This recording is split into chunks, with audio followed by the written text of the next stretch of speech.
Okay, अब जो हमारा अगला पहेली है। अंगद का पुत्र वाली पहुंचा लंका एक बार, पैर जमाया ऐसा उसने, मच गया हाहाकार। बाली का पुत्र अंगद बाली पहुंचा का लंका, एक पुत्र बार पैर अंगद। जमाया ऐसा अंगद उसने, का मच पुत्र बाली गया नहीं होगा? हाहाकार। यस, हरी बोल, दैट्स राइट, बाली का पुत्र अंगद। यस, ना कि अंगद का पुत्र बाली। हरी बोल, वेरी नाइस। तो कैसे उन्होंने, हम कहते हैं ना, अभी भी कहते हैं कि अंगद के पैर की तरह मजबूत है ना। Yes, very nice. तो हरी बोल ऑल ऑफ यू, अमेजिंग, बहुत अच्छे से आप सबने करा। So big big big clapping for you. तो चलो हम अपनी आज की कथा को आगे बढ़ाते हैं। जैसे हमें पता है कि हम युद्ध कांड कर रहे हैं, तो इस समय हमने पिछली बार देखा कि कैसे हनुमान जी हैं, वो उन्होंने भगवान राम को माता सीता का संदेश दिया। और माता सीता ने हनुमान जी को अपना चूड़ामणि दिया था। चूड़ामणि इज लाइक अ क्लिप, जैसे आजकल माताएं क्लिप लगाती है ना। आजकल तो हम प्लास्टिक की क्लिप लगा लेते हैं, लेकिन पहले के टाइम पे जो माताएं वो सोने की क्लिप लगाया करती थी। तो माता ने अपना, सीता माता ने अपना सोने का जो चूड़ामणि है वो हनुमान जी को दिया था, एक चिन्ह, ताकि वो भगवान राम को दे सके। तो हनुमान जी ने भगवान राम को माता सीता का संदेश दिया। माता सीता ने बोला था कि बस 1 महीने में आप आ जाओ, क्योंकि अगर आप 1 महीने में नहीं आए तो मैं अपने प्राण त्याग देंगी। तो उसके बाद अब तैयारी हुई, अब सबको पता चल गया माता सीता कहाँ है। अब क्या करना था, बस वहां जाना था और आ, माता सीता को लेकर आना था। तो सब लोगों को जाना है अब रामेश्वरम। अब इतनी सारी वानर सेना है। वानर, अच्छा, वानर वानर ट्रैवल कैसे करती है वन में? आपको देखा है मंकीज को वन में कैसे ट्रैवल करते हैं? क्या वो हमारी तरह नीचे चल कर जाते हैं? नहीं, हम जंप करते हैं मैम, पेड़ों पे कूद कूद कर। वो डाल, एक डाल से दूसरी डाल ऐसे कूद कूद कर जल्दी जल्दी चले जाते हैं ना। तो फिर अब फिर जामवान ने बोला कि हे प्रभु राम, आप और लक्ष्मण जो है वो हनुमान जी के साथ आगे जाइए, और ये वानर सेना है ये जल्दी ही वहां पहुंच जाएगी, क्योंकि वानर जो है वो कूद जंप, पेड़ों पर जंप कर कर जाती है, तो वो जल्दी चल पाएगी। और आप नीचे धरती पर चलेंगे तो से क्या होगा कि स्पीड सबकी धीरे हो जाएगी।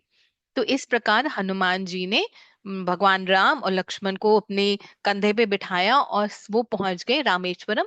और बहुत जल्द पूरी वानर सेना, सुग्रीव और जितनी भी सेना थी वो भी सब रामेश्वरम पर पहुंच गई। अब यहाँ पर सुग्रीव ने भगवान राम को दोबारा अपने वचन को, जो उन्होंने वचन दिया था, उन्होंने बोला कि अब समय आ गया है कि मैं अपना वचन निभाऊं, अपनी दोस्ती निभाऊं और आपकी माता सीता की ढूंढने में सहायता करूं। और मैं आपको पूरा वचन देता हूं कि मैं अपने तन मन धन पूरी तरह से पूरा प्रयास करूंगा कि माता सीता को हम वापस ले आए।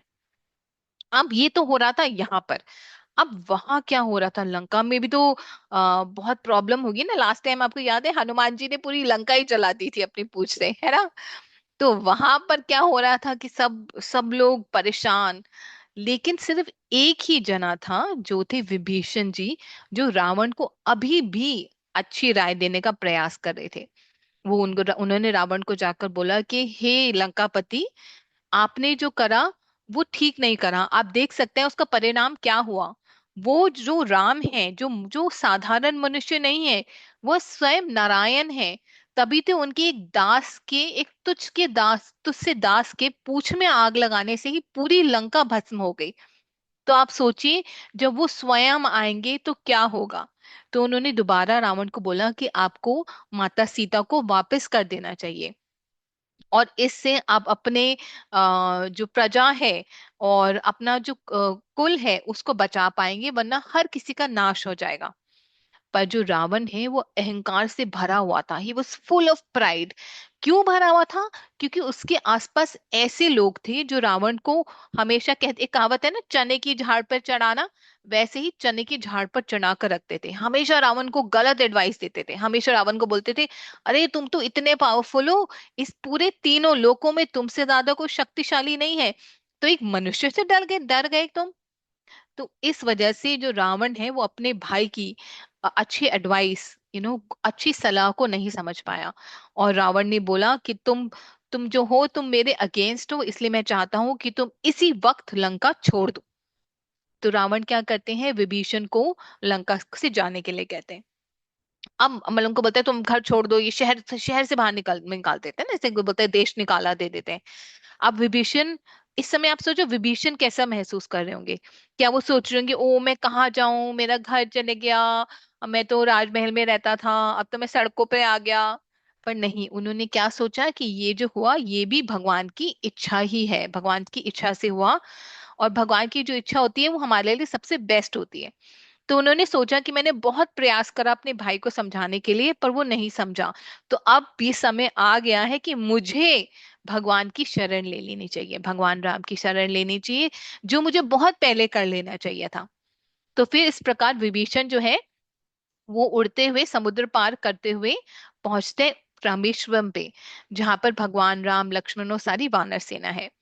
तो जब भगवान राम लक्ष्मण और सारी वानर सेना उनको उड़ते हुए आते आते देखते हैं तो सब लोग अलर्ट हो जाते हैं, क्योंकि वो कहाँ से आ रहे थे, लंका की दिशा से आ रहे थे।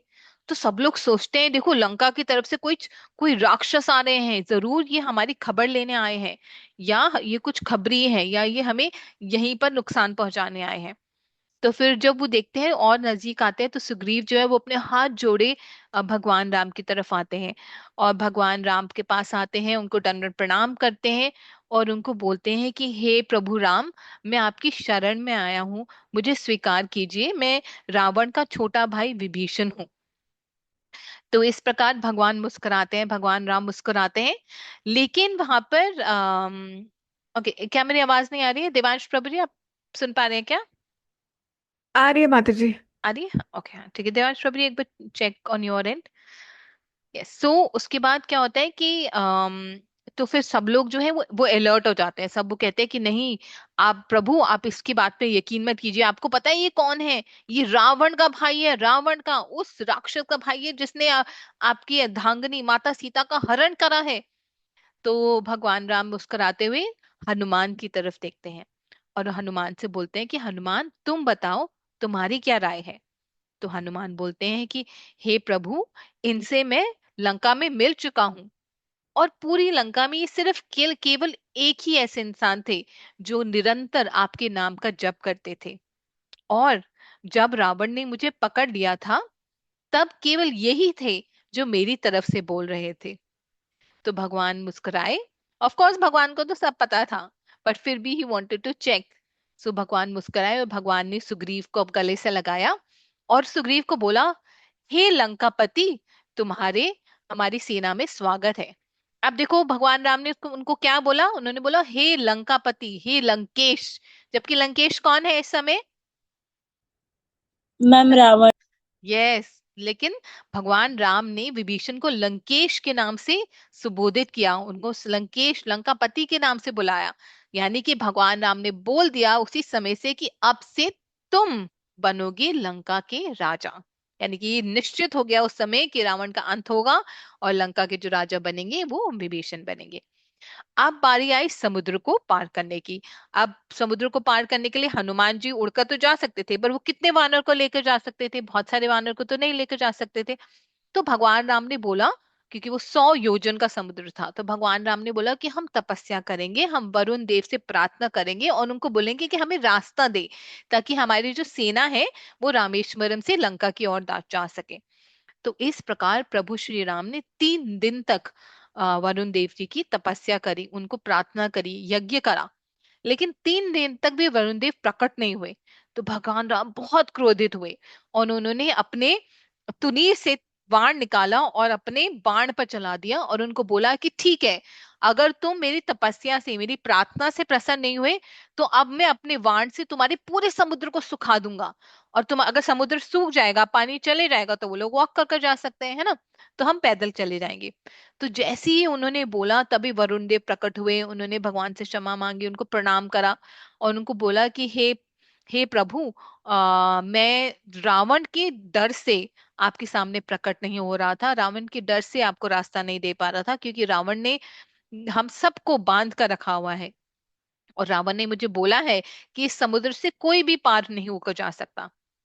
तो फिर भगवान राम बोलते हैं कि फिर वो बोलते हैं कि लेकिन मैं आपसे क्षमा मांगता हूँ, अपनी गलती का मुझे एहसास है, और मैं अब आपसे ये प्रार्थना करता हूँ कि आप मेरे ऊपर एक सेतु बनाइए, एक पुल बनाइए। यानी कि आप मेरे ऊपर पत्थर रखकर एक पुल बनाइए और उससे आप मुझे पार कर पाएंगे। तो भगवान राम बोलते ठीक है, मैं ऐसा ही करूंगा, लेकिन अब इस तीर का क्या करूं? मैंने तो अपने धनुष पे तीर चढ़ा लिया है, अब बताओ इसको कहाँ चलाऊं? तो फिर जो वरुण देव होते हैं वो बोलते हैं कि आप इसको चलाइए नॉर्थ वेस्ट की तरफ, यानी कि इस समय के गुजरात, जो पाकिस्तान और इंडिया का बॉर्डर पर पड़ता है ना, वो गुजरात की तरफ वहां चलाइए, क्योंकि वहां पर कुछ राक्षस हैं, इतने सारे राक्षस हैं जिन्होंने सबको पीड़ित कर रखा है। तो भगवान ऐसे ही करते हैं, रामेश्वरम से तीर चलाते हैं, और जो गुजरात की तरफ जो बहुत सारे राक्षस होते हैं ना, भगवान के एक तीर वहां पर इतने मल्टीपल हो जाते हैं, जितने राक्षस है उतने मल्टीप्लाई हो जाते हैं, और सारे वो मर जाते हैं वहां के राक्षस। ठीक है। तो हम ये भी पूछ सकते हैं कि अच्छा, अगर भगवान रामेश्वरम से गुजरात तक तीर चला सकते तो रामेश्वरम से लंका तक तीर नहीं चला सकते थे? तो भगवान ये एक्चुअली पूरी पास टाइम करते हैं। क्यों करते हैं? क्योंकि वो दिखा, अभी आगे हम देखेंगे क्यों करते हैं। क्योंकि वो दिखाना चाहते हैं कि हम जब सब लोग मिलकर काम करते हैं ना, तब we all become very successful. ठीक है। तो अब बारी आई तो वो पुल बनाने की, तो सबने पत्थर डाला तो पत्थर डूब जाता था। तो तभी हनुमान जी ने एक पत्थर पे, जैसे हम क्या करते हैं, हम कभी सोच रहे होते हैं ना, आप लोग करते हो नोटबुक पे, नोटबुक में सोचते सोचते आप अपना नाम लिख देते हैं ना, और स्टाइलिश से जैसे ऑटोग्राफ दे रहे हो, है ना, तेजस जायसवाल ऐसे करके, है ना, अपना नाम लिखते हैं ना। जैसे मैं अगर अपना नाम नाम लिखूंगी तो मेरा जो मटेरियल नेम प्रीति अरोड़ा ऐसे करके नाम लिख दिया, मानसी पाल, है ना, ऐसे लिखते हो नोटबुक्स में अपना नाम, है ना, बैठे बैठे। तो इस प्रकार हम लोग तो अपना नाम ले ले, लेकिन जो शुद्ध भक्त होते हैं वो किसका नाम लिखते हैं? वो अपने प्रभु भगवान का नाम लिखते हैं। तो ऐसे हनुमान जी बैठे हुए थे, कह रहे थे, सोच रहे थे कैसे पुल बनाए, कैसे पुल बनाए, तो उन्होंने पत्थर पे लिखा राम, श्री राम, और वो पत्थर को समुद्र में डाला। और जैसे ही वो समुद्र में डाला तो क्या हुआ उस पत्थर का? मैम वो पत्थर पानी में तैरने लगा। हाँ, वो पत्थर पानी में तैरने लगा। तो इस प्रकार नील और नल की सहायता होती, उन्होंने पुल, अब आप बोलोगे हनुमान जी ने तो पत्थर डाल दिया, तो नील और नल कैसे, उन्होंने कैसे ब्रिज बनाया? क्योंकि आप देखोगे ये जो ब्रिज है ये बिल्कुल स्ट्रेट नहीं है, अगर आप इसको देखोगे ये ना जिगजैग फॉर्म में बना हुआ है, तो ये इंजीनियरिंग है। अगर ये स्ट्रेट होता ना तो ये पानी के बहाव से टूट जाता, तो ये तभी जिग जैग बना हुआ है। This is the engineering that Neel and Nal did. इन्होंने इसकी इंजीनियरिंग करी और इसको जिग जैग फॉर्म में बनाया। तो अब हम देखते हैं, एक छोटा सा वीडियो देखते हैं कि कैसे सबने मिलकर ये पुल बनाया, ये सेतु बनाया। ठीक है।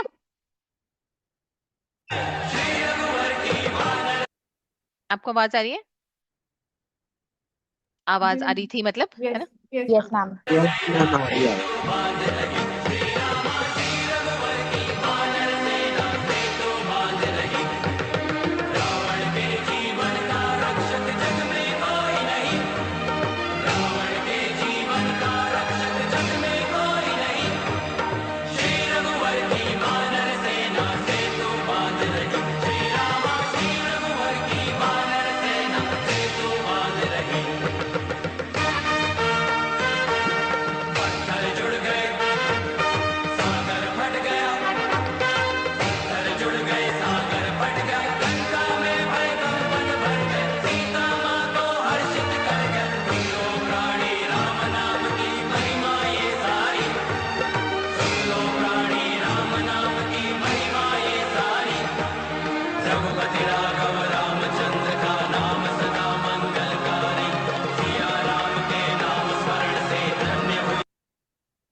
हरी बोल।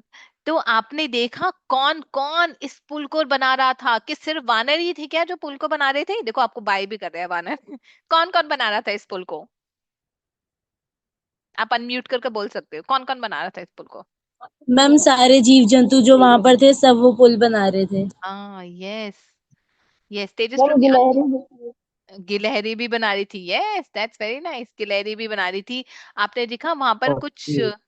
हाथी भी थे, यस नीलाद्री प्रभु जी, और वहां पर छोटे से बर्ड्स भी थे, पक्षी भी थे जो छोटे छोटे कंकड़ फेंक रहे थे, और फिश भी थे।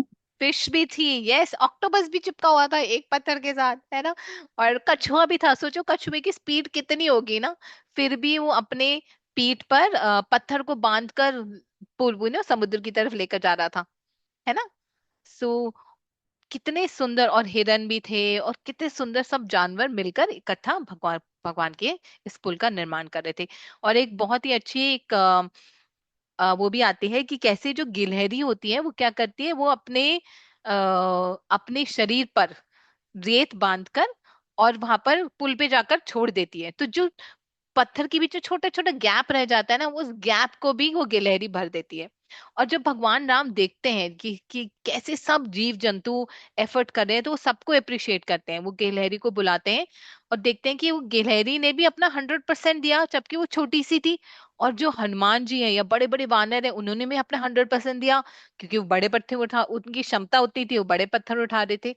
तो इस प्रकार भगवान दोनों को ही अप्रिशिएट करते हैं, सबको अप्रिशिएट करते हैं कि उन्होंने अपनी क्षमता अनुसार इस पुल को बनाने में मदद करी।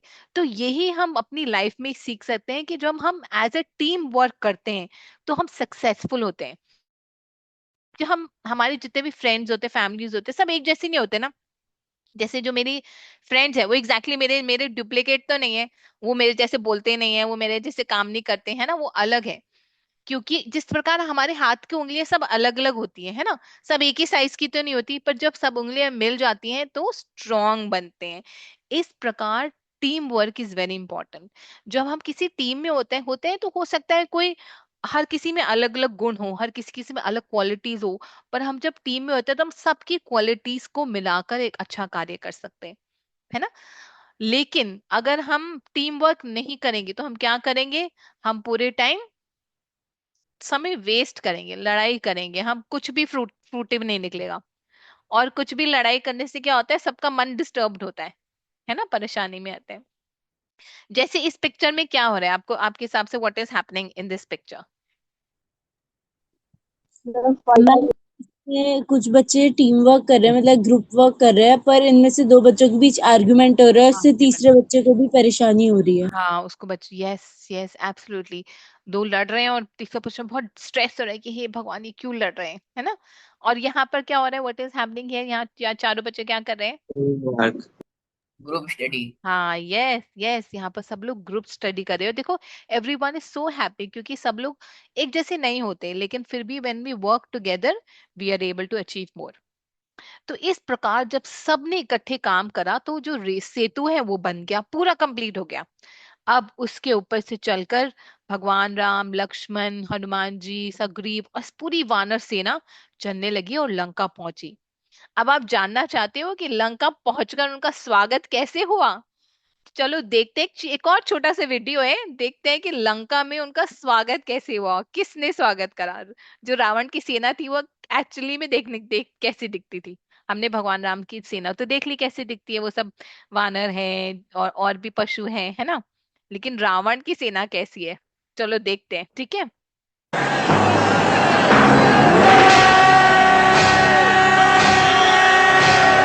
जय लंकेश्वर जय राक्षसपति महाकाल जय जय। जल थल नभ में महाबली रावण राजा की जय। रावण सेना महाभयंकर कौन सामने आएगा? रावण से जो टकराएगा मिट्टी में मिल जाएगा। शत्रु को जो चीरे फाड़े रक्त भी सारा पी जाए। तड़प तड़प रह जाए दुश्मन मरे नहीं ना जी पाए। जय जय जय जय वीर दशानन महाकाल जय जय। जय लंकेश्वर जय राक्षसपति महाकाल जय जय। मारे काटे पट पट पट पट स्वाहा कर दे झटपट झटपट। रावण राजा की जय जय। राक्षस राजा की जय जय। जय लंकेश्वर जय राक्षसपति महाकाल जय जय। जल थल नभ में महाबली रावण राजा की जय।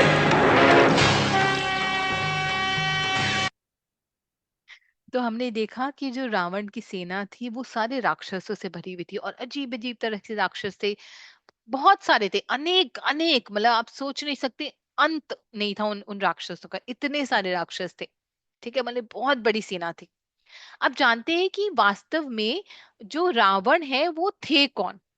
तो ब्रह्मा जी के कई पुत्र हुए, जैसे हम जानते हैं कि उनके 10 प्राइमरी पुत्र हैं, उनमें से एक पुत्र हुए ब्रह्मा जी के। ओके, ठीक है, ब्रह्मा जी के एक पुत्र है जिनका नाम था पुलत्स्या।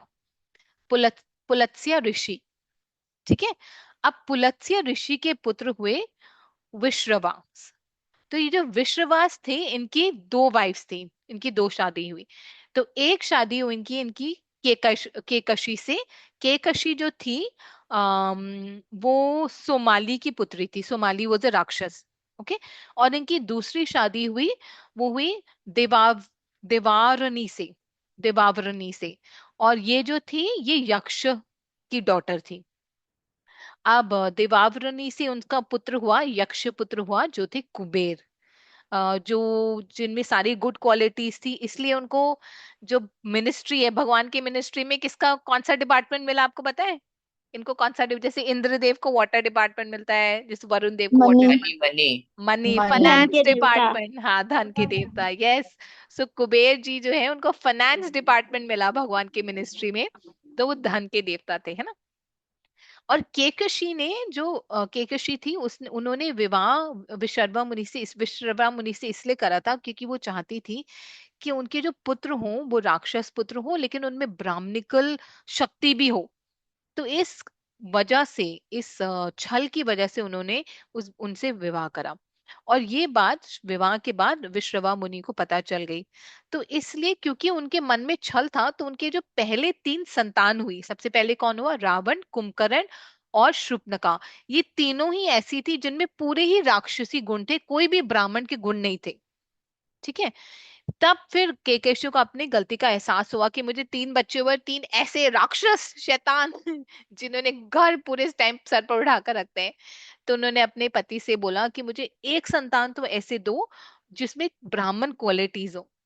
तो उसके बाद जब उनका चौथा संतान हुई, यानी कि विभीषण, जिनमें सारी ब्राह्मणिकल क्वालिटीज थी, गुड क्वालिटी, सत्वगुण थे। ठीक है। तो इस प्रकार हम देखते हैं कि कैकशी के 4 संतान हुई। कैकशी और विश्रवका की 4 संतान हुई, रावण, कुंभकर्ण, शूर्पणखा और विभीषण। ठीक है। अब हम देखते हैं, अब जो है एक्चुअली में एक्शन शुरू होने वाला है। जैसे कि हम मूवी देखने जाते हैं ना, तो एक्शन टाइम होता है जब हीरो और विलन लड़ते हैं। तो अब रियल एक्शन अब शुरू होने वाला है। तो हम देखते हैं कि आगे जाकर अब कैसे फाइट होगी, कौन आएगा लड़ने के लिए, और भगवान राम और हनुमान जी और लक्ष्मण कैसे लड़ेंगे, कौन जीतेगा, तो हम आगे आगे सुनेंगे। तो Mata ji, do you want to share your screen or should I? I'll share mine. हाँ, yes. Okay. So कैसा लगा अभी तक आपको इस युद्ध कांड? मैम बहुत अच्छा लगा। बहुत अच्छा वेरी नाइस लगा मैम। मैम। आगे भी बहुत इंटरेस्टिंग होने वाला है।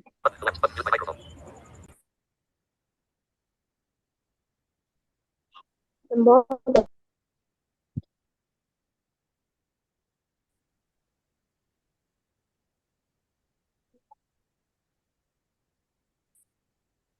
स्क्रीन दिख रही है ना? हाँ, यस यस मैम, ये है। ओके।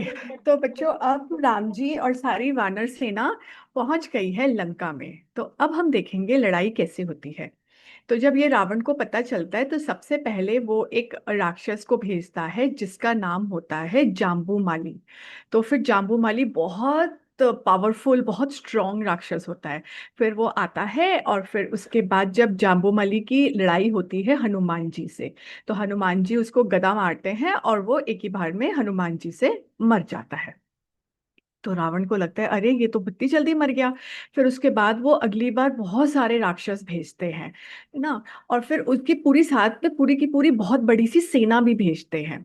फिर उसके बाद प्रहस्त को भेजते हैं, निकुंभ को भेजते हैं। तो नील निकुंभ को मार देते हैं और जो सुग्रीव है वो प्रहस्त को मार देते हैं, और जितनी भी राक्षसों की जो सेना आती है उनको भी बाकी वानर मार देते हैं। तो उसके बाद फिर रावण को लगता है कि अच्छा, अब तो मुझे और ज्यादा किसी स्ट्रांग को भेजना पड़ेगा, ये तो सब एक के बाद एक मरते चले जा रहे हैं। फिर वो भेजते हैं धूम्राक्ष को। जब वो धूम्राक्ष को भेजते हैं तो वो बहुत बड़ी अपनी पूरी सेना लेकर के आता है, बहुत ज्यादा बड़ी सी। और उस समय क्या होता है ना कि जो राक्षस होते हैं वो तो मायावी होते थे और उनके पास तो बहुत सारे अस्त्र शस्त्र। लेकिन जो वानर होते थे वो कैसे लड़ते थे? वो बड़ी बड़ी चट्टान पहाड़ उठा करके और या फिर पेड़ उखाड़ के ऐसे लड़ते थे। तो हनुमान जी एक बड़ी सी चट्टान उठाते हैं और वो धूम्रक्ष का वध कर देते हैं, फिर धूम्रक्ष मर जाता है। इस तरह से और भी आगे बहुत सारे राक्षस आते हैं। फिर एक वज्रदंष्ट्र आता है, फिर वो बहुत ज्यादा घमासान युद्ध होता है उसके साथ। लेकिन फिर अंगद एंड में उसको मार देता है। तो हम यहाँ पे देख सकते हैं कि सारे राक्षस अलग अलग टाइप के हैं, किसी के तीन तीन चार चार सर हैं, किसी अलग, किसी के हाथी से आगे दांत निकले हुए हैं। तो ऐसे अलग टाइप के राक्षस आते हैं, लेकिन जो वानर सेना थी वो भी बहुत स्ट्रांग थी और वो सबको मार देती है। फिर उसके बाद आता है अकंपन। अकंपन बहुत फेमस होता है। अकंपन का मतलब जो कांपे नहीं। तो उसका था कि मतलब वो हिल नहीं सकता, उसको कोई हिला नहीं सकता, वो बहुत स्ट्रांग था। लेकिन हनुमान जी उसके साथ लड़ाई करते हैं और फिर वो उसके साथ उनको उसको उससे मरने से पहले वो बहुत सारे वानरों को भी मारता है। लेकिन हनुमान जी एक पेड़ उखाड़ते हैं और उसके साथ लड़ाई करके फाइनली वो भी मर जाता है। तो उसके बाद उसको लगता है कि रावण को अब मैं क्या करूं। फिर वो अपने जो कमांडर इन चीफ, जो सेनापति होता है, उसको भेजता है। लेकिन जब वो सेनापति को भेजता है तो फिर उसके साथ नील का युद्ध होता है और फिर नील उससे लड़ता है बुरी तरह से और फिर अंत में वो भी मर जाता है। फिर उसके बाद रावण सोचता है ये तो इतने बड़े बड़े योद्धाओं को भी मारे चले जा रहे हो क्या रहा है? अब तो मेरे को जाके देखना पड़ेगा कि आखिर चल क्या रहा है वहां पे। मैंने तो सोचा था मनुष्य है ये तो ऐसे ही गायब हो जाएंगे, पर ये तो कुछ और ही हो रहा है यहाँ पे। फिर उसके बाद रावण आता है ना। और फिर रावण का युद्ध पहले हनुमान जी के साथ होता है, फिर वो उनको भगा देता है। फिर उसके बाद उसका युद्ध सुग्रीव के साथ भी होता है। फिर फाइनली राम जी आते हैं और फिर राम जी के साथ बहुत ज्यादा बिल्कुल एकदम फियर्स, खूब लड़ाई बड़ाई, ऐसे बहुत ज्यादा अच्छे से लड़ाई होती है। और फिर एंड में क्या होता है किसी को पता है? रावण मर जाता है क्या? Yes ma'am. मर जाएगा? अभी तो बहुत सारे बाकी हैं। रावण तो लास्ट में अभी नहीं मरेगा ना, वो तो मरेगा। राजा है, वो मरेगा तो फिर तो सब खत्म हो जाएगा। मतलब मैम मरते हैं वो, बट इतनी आसानी अभी से नहीं नहीं मरते, मरते। हाँ हाँ। हाँ जी मैम। इस वाले टाइम पे नहीं मरते। इस वाले टाइम पे क्या होता है, राम और रावण की खूब लड़ाई होती है और राम जी धज्जियां उड़ा देते हैं रावण की, मतलब बिल्कुल ऐसे ही उसका रथ वथ तोड़ देते हैं और उसके मुकुट टूट जाता है, उसके सारे अस्त्र शस्त्र खत्म हो जाते हैं। और फिर राम जी उसको बहुत स्टाइल में बोलते हैं कि चलो अगले दिन अच्छे से प्रिपेयर करके आना है ना, फिर लड़ाई करेंगे। जैसे बॉक्सिंग का मैच वैच नहीं होता है, एक बहुत बुरी तरह से हार जाता है, या क्रिकेट का मैच होता है तो बोलते हैं ना अगली बार देखेंगे। तो रावण को बोलते हैं अब तुम कल बेटर प्रिपेयर होके आना, अब तुम जाओ। तो रावण को तो बहुत ज्यादा इंसल्टिंग फील होता है कि अरे ये क्या हो गया।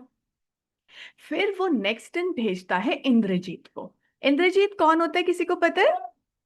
उनका बेटा। रावण का पुत्र। हाँ हाँ, रावण का बेटा होता है। और उसका असली नाम क्या है? इंद्रजीत नहीं होता है उसका असली नाम।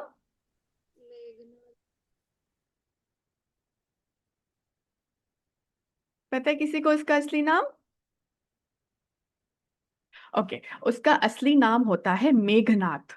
लेकिन उसको इंद्रजीत इसलिए बुलाते हैं क्योंकि उसने युद्ध में एक बार इंद्र को भी हरा लिया था।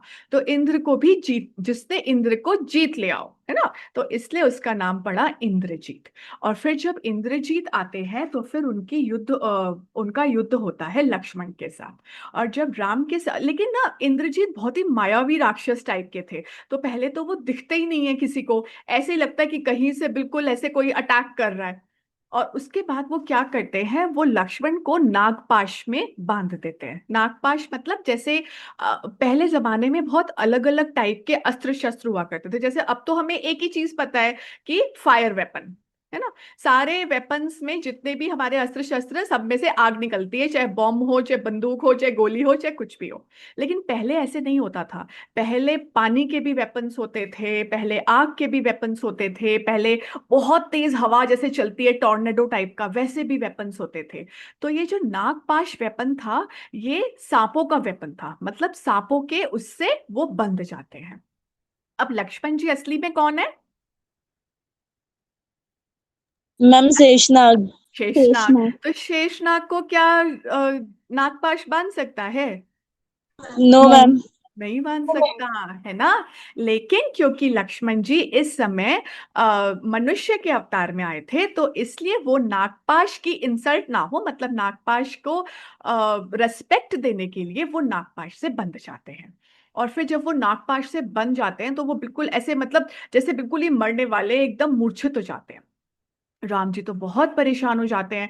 फिर राम जी बोलते हैं अब क्या करें, अब कैसे होगा, मतलब अगर लक्ष्मण को कुछ हो गया तो मैं तो आगे युद्ध ही नहीं करूंगा, मैं तो अयोध्या भी वापस नहीं जाऊंगा, मैं क्या करूंगा। फिर तभी विभीषण बताते हैं कि एक बहुत जो पहले के जमाने में जो डॉक्टर्स थे वो वैद्य हुआ करते थे, है ना, क्योंकि हम आयुर्वेद फॉलो करते थे। जो हमारी ये मॉडर्न मेडिसिन है, ये तो अभी थोड़े साल पहले आई है।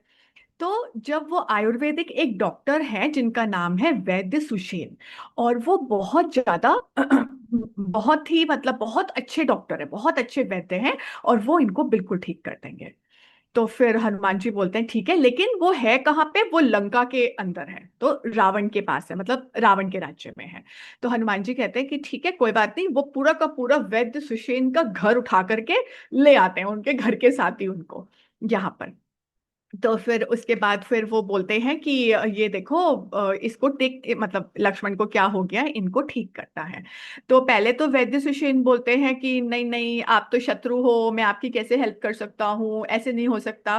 फिर वो उनको समझाते हैं कि देखो, शत्रु और मित्र तो बात की बात है, तुम सबसे पहले तो एक डॉक्टर हो, एक वैद्य हो, और वैद्य का धर्म होता है अपने पेशेंट की इलाज करना। तो फिर वो मान जाते हैं। फिर वो बताते हैं कि एक जड़ी बूटी है जिसका नाम है विशल्यकरणी। तो अगर, जिसको हम संजीवनी बूटी भी बोलते हैं कॉमनली, तो अगर ये मिल जाएगी तो फिर वो बच जाएंगे। लेकिन इसको बहुत जल्दी लेकर आना है, हमारे पास ज्यादा टाइम नहीं है। फिर संजीवनी बूटी लेने कौन जाएगा? हनुमान जी। हनुमान हनुमान जी। और कहाँ पे मिलेगी संजीवनी बूटी, कहाँ पे होती है संजीवनी बूटी?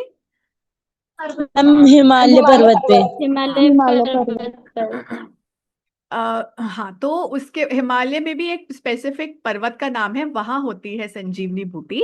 और वो संजीवनी बूटी फिर हनुमान जी उड़ के जाते हैं और फिर उसको लेकर आते हैं। उस पर्वत का नाम ऐसे कुछ दौड़बनी पर्वत ऐसे कुछ है, ठीक से नहीं याद। तो यस माता जी, you know the name. It is Dronagiri. हाँ, द्रोणगिरी। तो वो द्रोणगिरी पर्वत पे संजीवनी बूटी होती है। तो वो वहां से हनुमान जी उड़ के जाते हैं, मतलब सोचो हनुमान जी कभी कहाँ पे है? उनका। लंका में, जो साउथ में है ना, और द्रोणगिरी कहाँ पे, बिल्कुल नॉर्थ में। तो वो वहां से फ्लाई करके जाते हैं और फिर, नॉर्थ में। हाँ नॉर्थ में। तो वो बिल्कुल ऑपोजिट डायरेक्शन में, मतलब पूरा इंडिया क्रॉस करना है, तो वो वहां तक जाते हैं। और फिर उनको समझ में ही नहीं आता कि ये कौन सी जड़ी बूटी में उठा के लेकर के आऊं, उनमें से जड़ी बूटी को पहचान ही नहीं पाते। तो वो पूरा का पूरा पहाड़ उठा करके ले आते हैं द्रोणगिरी का। फिर उसके बाद सब लोग देखते हैं, अरे ये क्या, पूरा का पूरा पहाड़ ही चलता हुआ आ रहा है, मतलब हनुमान जी तो पूरा पहाड़ ही उठा लाए। सब लोग इतने सरप्राइज हो जाते हैं। फिर वो बोलते हैं हनुमान जी वैद्य को कि अब आप खुद ही चुन लो, मुझे तो समझ में नहीं आ रहा है इसमें। तो फिर वैद्य जाते हैं, उसको जड़ी बूटी निकालते हैं और फिर वो लक्ष्मण जी को देते हैं, और फिर उससे लक्ष्मण जी बिल्कुल ठीक हो जाते हैं। फिर राम जी हनुमान जी की बहुत बड़ाई करते हैं, बहुत ज्यादा। वो बोलते हैं कि आप तो बिल्कुल मेरे भाई जैसे हो, क्योंकि राम जी ने इतनी इंपॉर्टेंट सेवा की थी। तो वो बहुत हैप्पी हो जाते हैं, बहुत ज्यादा खुश हो जाते हैं ना हनुमान जी से। फिर उसके बाद क्या होता है, लक्ष्मण कहता है, ओ सॉरी, रावण कहता है कि ये क्या हुआ, मतलब लक्ष्मण फिर से जिंदा हो गए, ऐसा कैसे हो सकता है, उसको कि उसे तो सोच ही लिया था कि अब तो बस राम जी बचे हैं, वो युद्ध करेंगे नहीं, हो गया खत्म। फिर उसके बाद वो अचानक से बहुत सारे राक्षसों को इकट्ठा भेज देता है और खूब युद्ध करने लग जाता है, लेकिन और खूब मायावी राक्षस होते हैं, और सब, कोई राम जी से लड़ रहा है, कोई लक्ष्मण जी से लड़ रहा है, कोई अंगद से, कोई सुग्रीव से, लेकिन एंड में सब लोग मर जाते हैं। फिर रावण को लगता है कि अब तो मुझे किसी और को ही उठाना पड़ेगा, फिर वो किसको उठाता है, कौन है ये, कुंभकर्ण। कुंभकर्ण। कुंभकर्ण। कुंभकर्ण कौन थे, कुंभकर्ण रावण का भाई। रावण के भाई। रावण के भाई थे। रावण के भाई।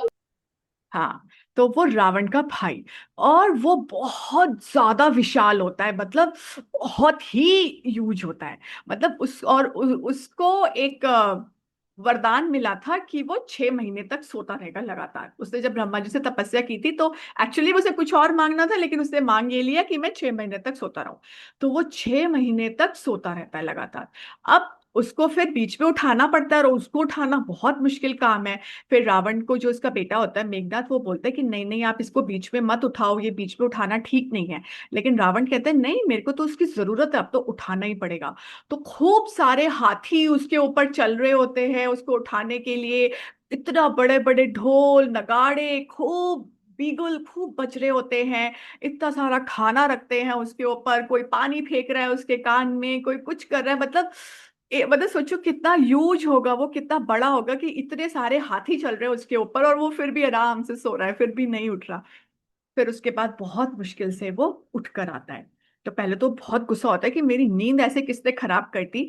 फिर बाद में उसको बताते हैं कि इस तरह से इमरजेंसी हो गई है लंका में, तो आपकी हेल्प की जरूरत है, इमरजेंसी सिचुएशन है ना, तो अब हमें अपना मिशन स्टार्ट करना है।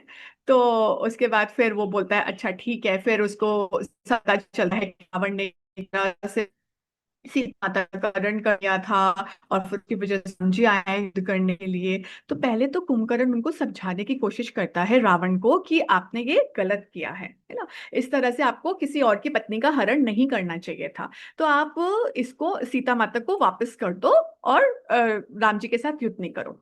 लेकिन रावण बिल्कुल नहीं मानता, वो कहता है कि नहीं नहीं नहीं, मेरे को तो युद्ध करना है, मैं ऐसा कुछ नहीं सुनने वाला। तो फिर वो बोलता है कि ठीक है, मैं आपका साथ दूंगा, और फिर वो जाता है युद्ध करने। अब वो इतना विशाल होता है कि जब वो चल रहा होता है तो धरती ऐसे कांप रही होती है, डोम डोम डोम ऐसे करके, मतलब बिल्कुल सब हिल रहा होता है, और सारे वानर डर के भाग रहे होते हैं कि भाई ये कौन आ गया, ये क्या है। फिर उसके बाद फिर भी अब युद्ध तो करना है, फिर सुग्रीव आते हैं सबसे पहले उसके सामने। वो सुग्रीव को तो ऐसे ही पकड़ता है और उनको अपनी बेल्ट में रखता है। वो सुग्रीव बेचारे इतनी मुश्किल से अपने आप को बचा के फिर कूद के बाहर निकलते हैं।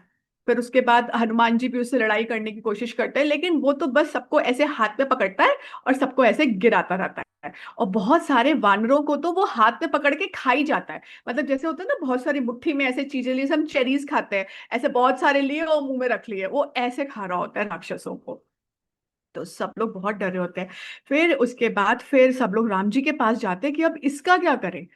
फिर उसके बाद ये देखिए, आप इस फोटो में देख सकते हो कैसे वानरों को वो खा रहा है। तो उसके बाद फिर राम जी बोलते हैं कि कोई बात नहीं, मैं इससे युद्ध करूंगा। अब कुंभकर्ण को भी राम जी के बारे में पता होता है, तो कुंभकर्ण पहले तो राम जी को प्रणाम करता है। फिर उसके बाद वो बोलता है कि ठीक है, अब मैं आपसे युद्ध करने के लिए तैयार हूँ। तो फिर राम जी पहले तो उसके दोनों हाथ काटते हैं, फिर दोनों पैर काटते हैं, और फिर उसके बाद उसका सर काट के रावण के महल के सामने जाके गिर जाता है। और ये देख करके तो मतलब बिल्कुल ही रावण को होप ही बहुत कम रह जाती है कि कुंभकर्ण तक को मार दिया उन्होंने। फिर वो ऐसे जो भी राक्षस बचते हैं वो सबको ऐसे बेचता भेजते चले जाता है, देवांतक को, अतिकाय को, अक्षय कुमार को, तिशिरा पर प्रहस्त, मतलब जो होते हैं उसके मेन मेन सोल्जर जो बच्चे होते हैं सबको भेजते जाता है, लेकिन एंड में सब मर जाते हैं। फिर उसके बाद इंद्रजीत कहता है कि ठीक है, अब मैं जाऊंगा। तो इंद्रजीत, एक तो इंद्रजीत बहुत स्ट्रांग होता है और वो बहुत ज्यादा मायावी भी होता है। और इंद्रजीत को एक वरदान मिला होता है, उसमें क्या करता है कि वो एक यज्ञ कर रहा होता है। तो वो होता है एक निकुंभिला माता, एक देवी का यज्ञ। अगर वो यज्ञ कर लेगा तो उसको फिर कोई नहीं हरा सकता। तो ये बात विभीषण राम जी को बताते हैं कि अगर इसका ये यज्ञ खत्म हो गया तो इसको कोई नहीं हरा सकता। वो ऐसे छुप के यज्ञ कर रहा था, तो होता है ताकि किसी को पता ना चले। पर राम जी को मतलब उन लोगों को पता चल जाता है। फिर राम जी लक्ष्मण को भेजते हैं, और लक्ष्मण को भेजते हैं और बोलते हैं कि तुम जाके इसका हवन जो यज्ञ है वो बीच में नष्ट कर दो और फिर इसको मार दो। तो फिर लक्ष्मण जी उसका यज्ञ तो नष्ट कर देते हैं। और फिर उसके बाद लड़ाई होती है, बहुत बुरी तरह से लड़ाई होती है। तो क्योंकि इंद्रजीत भी बहुत पावरफुल है, लक्ष्मण भी बहुत पावरफुल है, दोनों में खूब लड़ाई होती है। 3 दिन तक लगातार युद्ध चलता रहता है, चलता रहता है, चलता रहता है। और लेकिन एंड में इंद्रजीत मारा जाता है। जब इंद्रजीत मारा जाता है तो रावण बिल्कुल ही एकदम टूट जाता है, क्योंकि इंद्रजीत उसका मतलब होता है ना, एक सबसे ज्यादा पावरफुल, जिसपे वो सबसे ज्यादा रिलाई करता था, सबसे ज्यादा डिपेंड करता था कि हाँ ये है तो कुछ नहीं हो सकता। उसके बाद फिर उसके पास कोई ऑप्शन नहीं होता, फिर रावण खुद आता है युद्ध में। और फिर जब रावण आता है युद्ध में तो उसका जो रथ होता है वो हवा में उड़ सकता है, उसके पास तो सारी शक्तियां होती है ना, सब कुछ होता है। तो उस समय राम जी की मदद करने के लिए इंद्रदेव आते हैं। तो इंद्रदेव कहते हैं कि आप मेरा रथ भी ले लो और मेरा सारथी भी ले लो। मतलब राम जी को तो मदद की जरूरत नहीं है, उनसे ही तो सारी शक्तियां आ रही हैं, लेकिन फिर भी इंद्रदेव खुद भी सेवा करना चाहते थे। तो वो बोलते हैं कि आप इनको अपनी सेवा में लगा लो।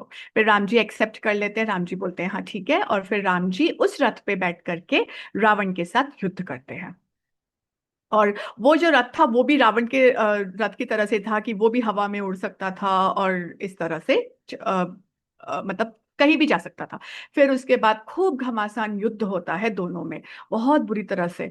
फिर उसके बाद क्या होता है, अब समझ में ही नहीं आता होता कि राम जी उसको मार रहे होते हैं। उसके रावण के कितने सर होते हैं? 10 10। 10 10। तो रावण का इसलिए दूसरा दशानन नाम क्या होता है? दशानन आनंद। दशानन, है ना। तो राम जी उसका एक एक सर काट रहे हैं, उसको मार रहे हैं, पर कुछ हो ही नहीं रहा। फिर से वापस उसकी शक्तियां आ जाती हैं। तो राम जी को समझ नहीं आता कि ये क्या हो क्या रहा है, वापस से इसकी शक्तियां कैसे आ रही हैं। फिर यहाँ पर फिर से हेल्प करते हैं उनकी विभीषण। विभीषण बताते हैं कि उनकी नाभि में एक अमृत का कलश है ना। तो वो जो अमृत का कलश है, जब तक वो रहेगा तब तक रावण को मारना पॉसिबल नहीं है। तो वो कहते हैं कि आप ऐसे तीर मारो कि वो जो कलश है उसके अंदर जो अमृत है वो सूख जाए, मतलब वो बॉडी के अंदर फैलना नहीं चाहिए, क्योंकि अमृत से तो फिर वो अमर हो जाएगा। तो फिर राम जी बोलते हैं अच्छा ठीक है। तो कहते हैं ऐसे मारना कि बिखरने से पहले ही वो सूख जाए। तो फिर वो तीर मारते हैं राम जी, और फिर उसके बाद उसके जाकर के लगता है नाभि पे, और वो कलश का जो अमृत है वो एकदम सूख जाता है। फिर उसके बाद रावण मर जाता है ना। फिर इस तरह से रावण का अल्टीमेटली विनाश हो जाता है। ओके, तो अब हम यहाँ पे हमने इससे क्या सीखा, मतलब रावण इतना पावरफुल था, और जो वानर थे वो तो क्या मतलब, ठीक है हनुमान जी, अंगद, 2-4 लोगों को छोड़ के बाकी तो छोटे छोटे से वानर थे, है ना। और वो तो कितने मायावी था, कितने मायावी राक्षस थे, तो इंद्र तक को जीत लिया था। तो हम क्या सीखते हैं इस चीज से? मैम, हमेशा धर्म की ही जीत होती है। हम्म, वेरी नाइस, वेरी गुड। और कुछ? और मैम हम्म। मैम हमको हमेशा कितनी भी मुसीबत रहे, हम परेशानी रहे, हमें कभी भी हार नहीं माननी चाहिए। हाँ, कभी भी हार नहीं माननी चाहिए, बिल्कुल सही पॉइंट है। लेकिन हमें जो समझा रहा है, जो बता रहे हैं, उनकी सही सलाह भी सुननी चाहिए, है ना। अब देखिए, रावण का मतलब जो लंका थी उसको कोई भेद ही नहीं सकता था, लंका को कोई डिस्ट्रॉय नहीं कर सकता था। लेकिन रावण ने क्या किया कि उसको जो लोग सही एडवाइस दे रहे हैं, सही सलाह दे रहे हैं, उसने उनको अपने से दूर कर दिया, है ना। और जो लोग सिर्फ उसकी चापलूसी कर रहे, सिर्फ उसको बता रहे अरे तुम तो कर सकते हो, अरे तुम तो ये, तुम तो वो, उसने सिर्फ ऐसे लोगों को अपने पास रखा। तो हम जो हमारे जब फ्रेंड्स होते हैं या हमारे जो आसपास के लोग होते हैं, हमें इस चीज को ध्यान में रखना चाहिए। कई बार क्या होता है कि हमारे पेरेंट्स हैं या हमारे टीचर्स हैं या हमारे बड़े हैं, भाई बहन हैं, वो हमें समझा रहे हैं कि नहीं देखो ये चीज गलत है, ऐसे मत करो। लेकिन हमें क्या लगता है, हम अपने फ्रेंड सर्कल से इतने इन्फ्लुएंस हो जाते हैं कि हमें लगता है कि नहीं नहीं नहीं नहीं, ये भी तो सही बोल रहे हैं, ये जो बोल रहे हैं वही सही है। तो हमें हमें सोचना चाहिए कि रावण इतना पावरफुल था, इतना शक्तिशाली था, और फिर भी वो हार गया, उसका पूरा का पूरा साम्राज्य खत्म हो गया, और वो भी एक छोटी सी वानरों की सेना से। तो हमें हमेशा इस चीज का ध्यान रखना चाहिए कि हमें जो लोग गाइड कर रहे हैं, हमें जो लोग सलाह दे रहे हैं, वो सही हैं या नहीं, वो सही सलाह दे रहे हैं, या वो सिर्फ हमें ऐसे ही हमारी चापलूसी करे, अरे तुम तो सब कुछ कर सकते हो, अरे अरे तुम तो बस ये, तुम तो वो। ऐसे लोगों को अपने आसपास ज्यादा नहीं रखना चाहिए, है ना। तो अब हम ये रामायण की चौपाई है, इसको हम सब लोग याद करने की कोशिश करेंगे। मैं एक बार बोलूंगी, आप लोग मेरे पीछे पीछे दोहराना, ठीक है। काम क्रोध मद लोभ सब, नाथ नरक के पंथ, सब परिहरि रघुबीर ही, भजहु भजहि जे ही संत। मतलब, हे नाथ, काम क्रोध मद और लोभ, ना, ये चारों, मतलब ग्रीड, गुस्सा और लस्ट होना, दूसरों की चीजों के प्रति अपने उस पे अपनी वो रखना कि हाँ ये मुझे चाहिए, इस तरह की जो हमारी भावनाएं हैं, ये सब हमें नरक का रास्ता दिखाती हैं। तो इन सब को छोड़ के हमें रामचंद्र जी का भजन करना चाहिए, उनका नाम लेना चाहिए। और वो ऐसे ही कोई नहीं कर रहा है, मतलब ऐसे ही अचानक से कोई नहीं बोल रहा है कि लो। इसमें क्या कहा गया है, वो नाम जो सारे सत्पुरुषों ने, सारे संत भी भजते हैं, है ना। तो आप लोगों में से कोई रिपीट करेगा ये चौपाई? मैम कहना है प्लीज। यस यस बेटा, प्लीज। काम क्रोध मद लोभ सब, नाथ नरक के पंथ, सब परिहरि रघुवीर ही, भजहु भजहि जेहि संत। वेरी नाइस, हरी बोल, बहुत अच्छे से आपने बोली। और कोई रिपीट करना चाहेगा? मैम, यस बेटा, देव करिए। काम क्रोध मद लोभ सब, नाथ नरक के पंथ, सब परिहरि रघुवीर हरि, भजहु भजहि जेहि संत। यस। तो आप लोग इस चौपाई को याद भी कर सकते हैं, बहुत सुंदर चौपाई है ना। रामायण की सारी चौपाइयां बहुत सुंदर है, तो आप इसे याद कर सकते हैं। ओके। फिर उसके बाद क्या होता है कि रावण मर जाता है, फिर भीषण को राजा बनाते हैं, और राम जी उसका राज्याभिषेक खुद करते हैं। क्यों ऐसा क्यों करते हैं? क्योंकि राम जी को वनवास मिला था। जैसे जब सुग्रीव का राज्याभिषेक होता है तो राम जी नहीं जाते, वो लक्ष्मण को भेजते हैं, क्योंकि राम जी को वनवास मिला था 14 वर्ष का। और उस टाइम पे वो किसी भी नगर या किसी भी राज्य के अंदर नहीं जा सकते थे। लेकिन जिस दिन ये हो रहा होता है, उस दिन क्या होता है, वो उनका वनवास खत्म हो गया होता है, मतलब वनवास का लास्ट डे होता है ना। तो उस दिन वनवास खत्म हो रहा होता है, तो अब राम जी जा सकते हैं, तो वो खुद विभीषण को राजा बनाते हैं। अग्नि का प्रबंध करना। ओके। उसके बाद क्या होता है, जब वो राजा बन जाते हैं विभीषण, तो अब सीता माता को तो वापस लेकर के आना है ना, है ना। सीता माता के लिए तो इतना सब कुछ युद्ध किया था, फिर सीता माता को वापस लाने की बारी होती है।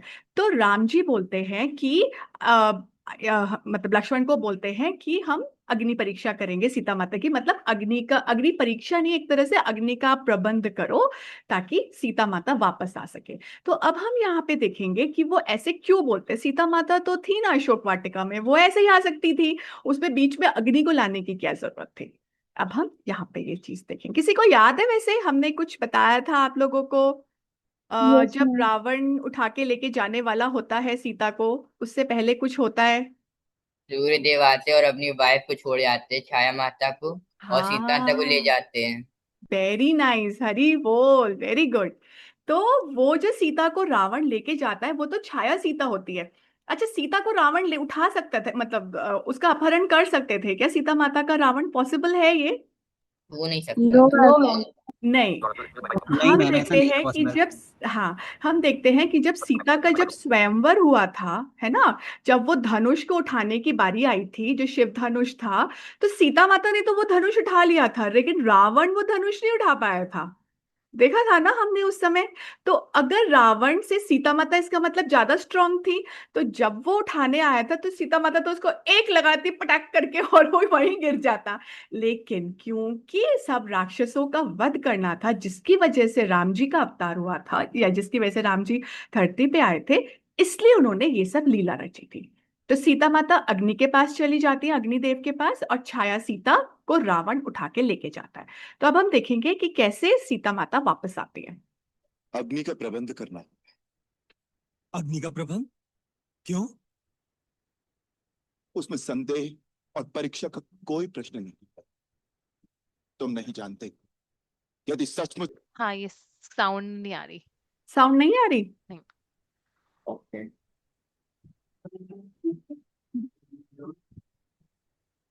Now also it's not coming.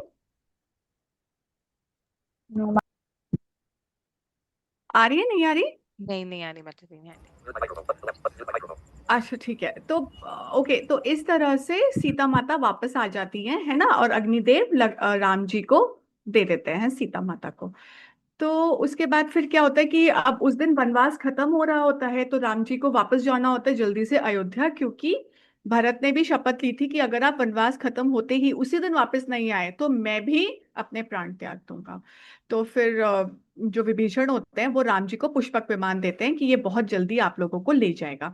तो फिर उस पे पुष्पक विमान में सब लोग बैठते हैं। तो उसके बाद सबसे पहले राम जी भरत महाराज के सॉरी सबसे पहले राम जी भरत जी के पास आते हैं, उनसे मिलते हैं, और फिर वो उसके बाद अयोध्या जाते हैं। फिर बाद में जाकर के राम जी का अभिषेक होता है, राज्य अभिषेक होता है, उनको राजा बनाया जाता है ना। तो तो यहाँ पर इस तरह से हमारी युद्ध कांड खत्म होता है। तो next we will go to the quiz. Okay, अब आप लोग सब क्विज करना चाहते हैं? Yes yes ma'am. Is ready? Yes okay. Ma'am. Quiz की स्क्रीन दिख रही है कि अभी भी पीपीटी दिख रहा है? दिख रही है। मैम दिख रही है। दिख रही है क्विज मैडम, दिख रहा है? क्विज की स्क्रीन ओके दिख ओके रही है। Okay nice.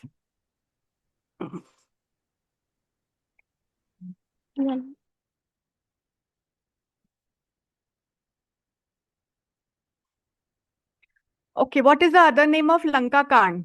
युद्ध कांड। युद्ध कांड। युद्ध युद्ध कांड, कांड। करेक्ट। युद्ध कांड।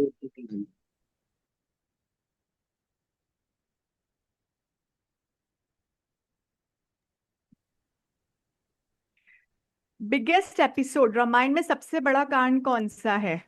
युद्ध कांड। युद्ध कांड। युद्ध कांड सबसे बड़ा है।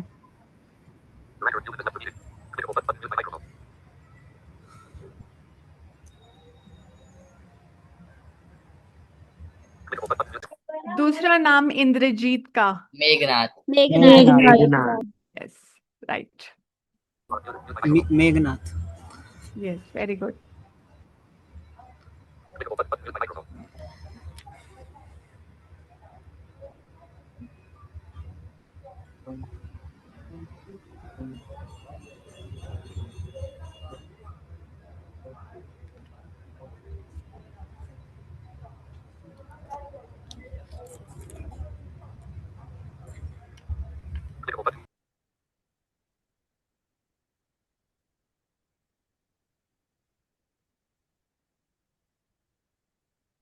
जो हनुमान ने पर्वत उठाया उसका नाम क्या? द्रोणाचार्य। द्रोणगिरी।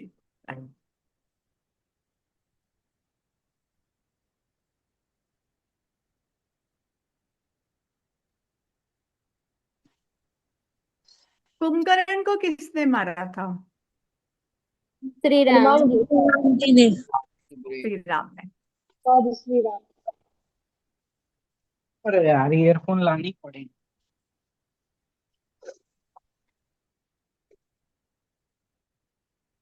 रावण का दूसरा नाम क्या है? दशानन।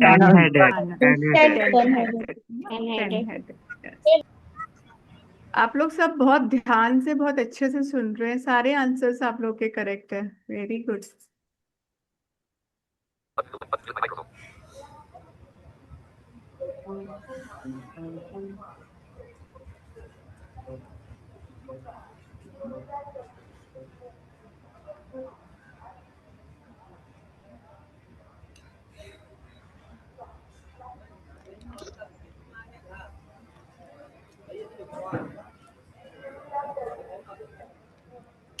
ये पिक्चर में जो दिखाया है ये क्या है?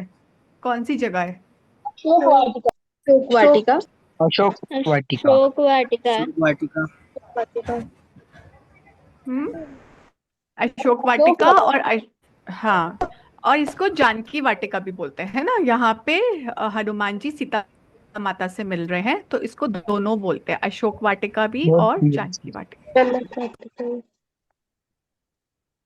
क्या हम्म,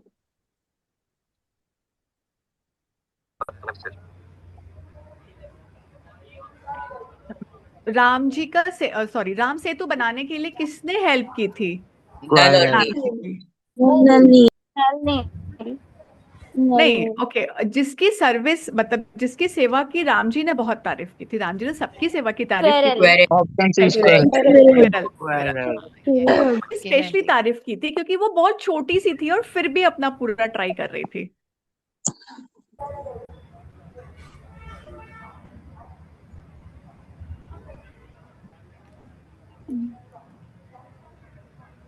ये क्या है, किस चीज की पिक्चर है? ये कौन है दो श्री लोग इस राम पिक्चर एंड में? वरुण देव। राम एंड वरुण देव। और कब होता है ये, कब आते हैं वरुण देव राम जी से मिलने? मैम जब राम जी जब 3 दिन समाज का यज्ञ जलाने जा रहे थे। सुखाने जा रहे थे। जब वो, हाँ, जब वो समुद्र को सुखाने जा रहे थे तब।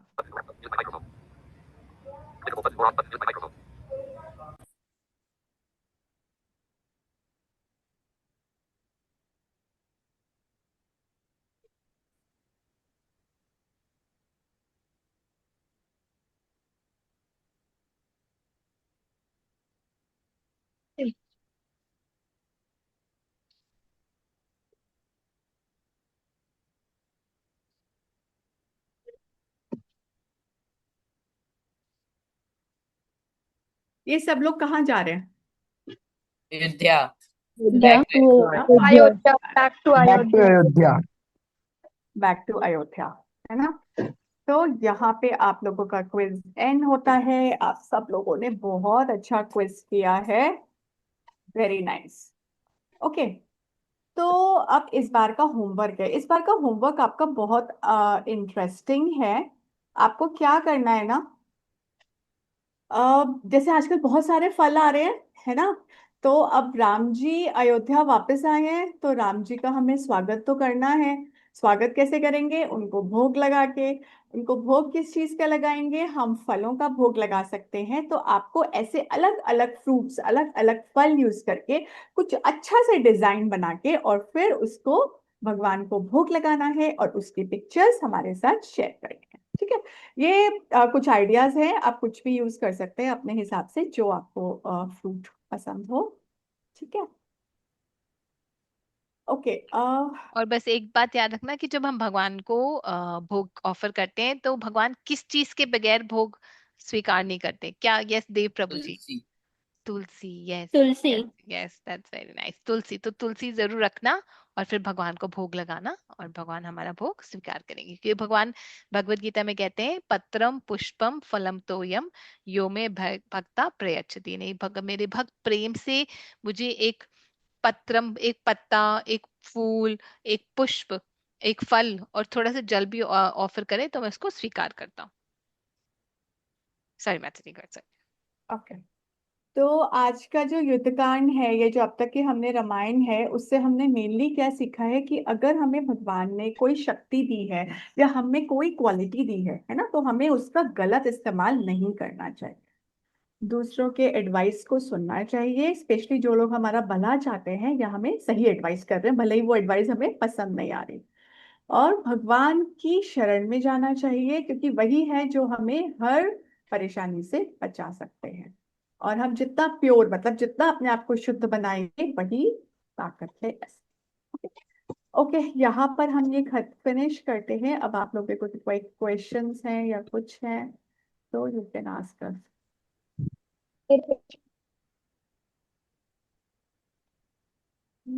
If you have any questions we can, yeah, so देव प्रभु जी आपको कुछ पूछना है बेटा? Yes ma'am. हाँ जी। अगर रावण इतना विद्वान था तो मैम वह अपने अहंकार, मैम रावण इतना विद्वान था तो अहंकार क्यों कर पाया मैम? आपकी बात करिए, रावण अगर इतना विद्वान था तो क्या नहीं कर पाया बेटा? अपने अहंकार पर काबू क्यों नहीं कर पाया? हाँ, यस। सो क्या होता है कि जब हम बहुत ज्यादा आइडली क्या होता है, जो जो सच में विद्वान होते हैं वो हम्बल बन जाते हैं। लेकिन रावण क्या था, वो हम्बल नहीं था, क्योंकि जैसे माता जी ने एक उदाहरण दिया, क्योंकि उसके आसपास जितने लोग थे वो उसको रॉन्ग एडवाइस दे रहे थे, सिवाय विभीषण के। तो वो सब लोग उसको उसको हमेशा हमेशा बोलते थे, नहीं नहीं, तुम तो इतने पावरफुल हो, तुम्हें किसी के आगे झुकने की क्या जरूरत है, तुम्हें विनम्र होने की क्या जरूरत है। तो आइडली ज्ञान हमें विनम्र बनाता है, हमें ह्यूमिलिटी लेकर आता है। लेकिन क्योंकि रावण की संगति ठीक नहीं थी, तो इस वजह से वो विनम्र नहीं बन पाया, और इससे वो पूरी तरह घमंड और प्राइड में भरा हुआ था। तो इसलिए जब उस विभीषण ने भी उनको एडवाइस दी, विभीषण ने उनको बोला कि नहीं, आपने जो करा है वो गलत करा है, आपको माता सीता को वापस कर देना चाहिए, तब भी वो अपने रियल ब्रदर की अच्छी एडवाइस को भी नहीं मान पाए, क्योंकि वो विभीषण के मुकाबले कितने अनगिनत लोग थे जो उनको गलत एडवाइस दे रहे थे। ठीक है बेटा। Yes ma'am. तो इसके लिए हमें थैंक यू क्या मैम। करना है, हमें गुड एसोसिएशन, हमारे लिए बहुत इंपॉर्टेंट है that we take good association, और हम अपने पेरेंट्स और अपने टीचर्स और इनकी बात हम सुने, है ना। एंड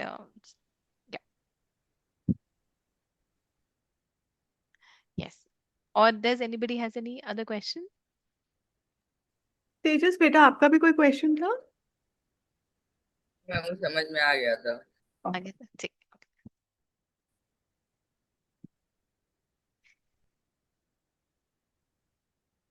यस मानसी बेटा, आपको प्रश्न है? मैम जैसे आपने बोला कि हनुमान जी पत्थर पे राम श्री राम लिख के उसको फेंके तो वो तैरने लगा। लेकिन हम जैसे रामायण टीवी में देखते हैं तो उसमें बताता है कि नल और नील को एक श्राप मिला था कि पहले वो बहुत ऋषि कुछ भी करते थे तो उनका सामान नदी में फेंक देते थे, तो उनको श्राप मिला था कि वो जो भी चीज फेंकेंगे वो तैरने लगेगा। तो हाँ, very nice, yes. So both of them are true, ये दोनों ही बात ठीक है। तो क्या होता है कि जैसे अभी हम आप में से किसी ने समर कैंप के लिए ज्वाइन करा है, वो जो 12 डे वाला समर कैंप है जो रोज होने वाला है, it's free online summer camp. तो उसमें ये हम ये बताएंगे। हाँ, तो आप देखोगे कि उसमें हम बताएंगे कि कैसे 4 युग होते हैं, ठीक है, और ये जो 4 युग है ये निरंतर चलते रहते हैं। तो और ब्रह्मा जी की लाइफ में ये कितने, एक एक दिन में मॉर्निंग के टाइम पे, मतलब पूरा फुल डे भी नहीं, 12 घंटे में लगा लो, ब्रह्मा जी के 12 घंटे में 1,000 ये चार चार युगों का साइकिल आता है।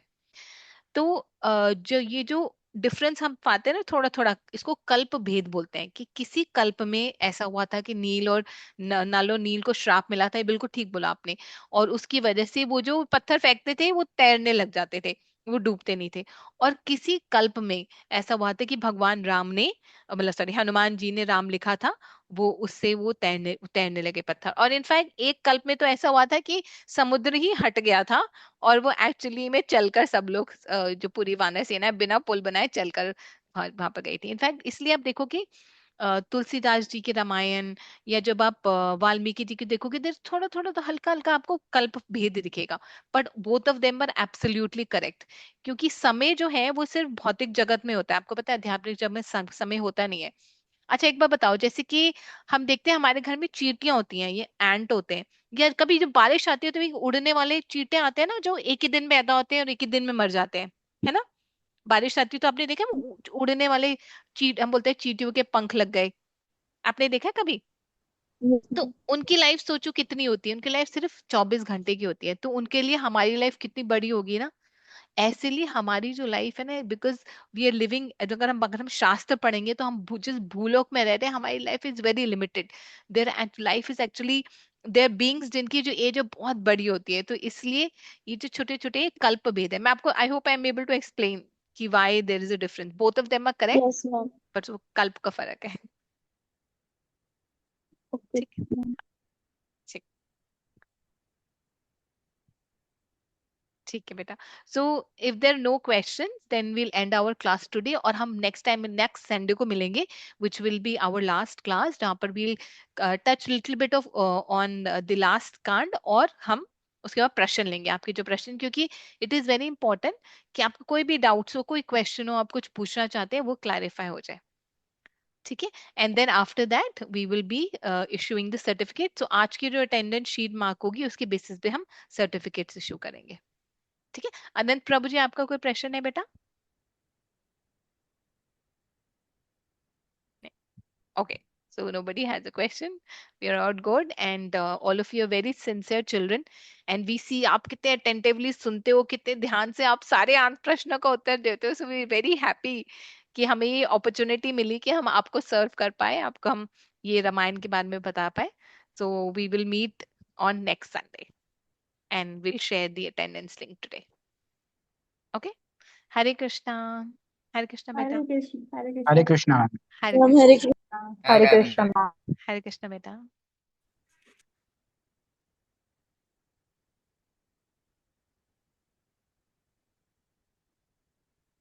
So I will end the meeting now.